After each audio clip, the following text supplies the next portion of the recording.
back to my channel. So today in this video, I'm going to answer two different questions in my comment section.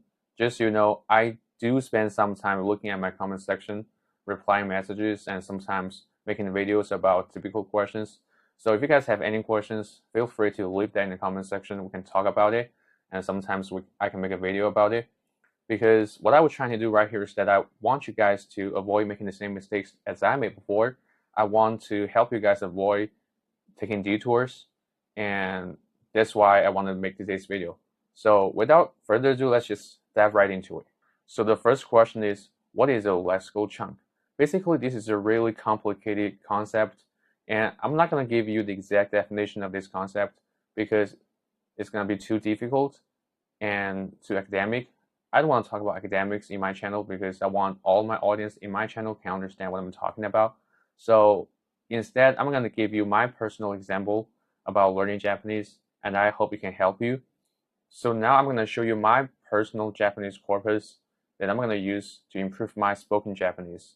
So basically, I have collected them from different places, and the original sentences are not like these because I kind of altered the subject of the sentences to something that is relevant to my life. And if I have to introduce myself in Japanese, here's what I'm going to say. 皆さん、こんにちは。私の名前はアルバトです。私は英語の勉強が大好きです。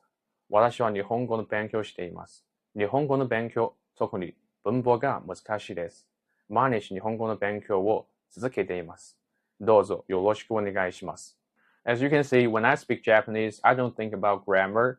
Basically, what I think about is find the right lexical chunk or vocabulary to fit in the sentence structure, and automatically you're able to speak fluent Japanese on your own. So basically, I think lexical chunk is something that can help you improve your fluency in your target language. It's not a certain form. It could be collocation, it could be sentences, or certain expressions to help you improve yourself in your target language. So basically, what we need to do is to collect as many lexical chunks as possible in our personal English or your target language corpus, and then apply them when needed. I've used sentence structures and lexical chunks to improve my spoken English, and I want to use the same method to improve my spoken Japanese.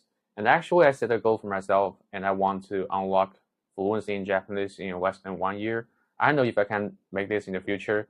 Let's all find out 1 year later. And the second question is like this. Is it too hard to keep it up in the long haul? Basically, just you can see, I've been learning Japanese for less than 20 days, and now I kind of start making sentences on my own terms and start to express myself in Japanese. If I have to learn Japanese in the old school way, like I have to learn vocabulary, grammar, and all that kind of stuff, after I have laid a great foundation, and then I start to speak, and then the whole process is going to be a lot longer, right? If I have to learn Japanese or any other language in the traditional way, it's going to take me so much time before speaking. And I think the main reason why a lot of people give themselves up on language learning is that they cannot receive any feedback, especially positive feedback. So that's why they want to give up. And basically, a normal case for a lot of people is that they've been learning a certain language for a long time and still they feel struggle with speaking that language. At this specific moment, they just cast out on themselves, thinking about if they're talented or not. But let me just tell you something. Learning language is not related to talent or something. It's all about hard work and diligence. And on top of all that, I think the most important thing is definitely positive feedback. As you can see, in my case, I started learning Japanese in less than 20 days. And now I kind of start to express myself in a certain way in Japanese, even though it's not that fluent, it's not that authentic, but I can do it anyway, right? So that's something I think that helps me keep going. So at this stage, I don't want to give myself up on this because I have already received a lot of positive feedback.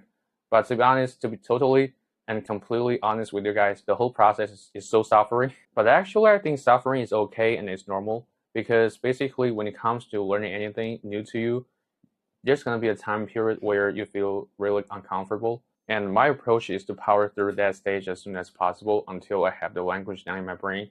I think suffering is okay, but most importantly, positive feedback is something that serves as a catalyst to accelerate the whole process. So basically, no matter what you're trying to learn, the positive feedback is always the most important thing, trying to get that.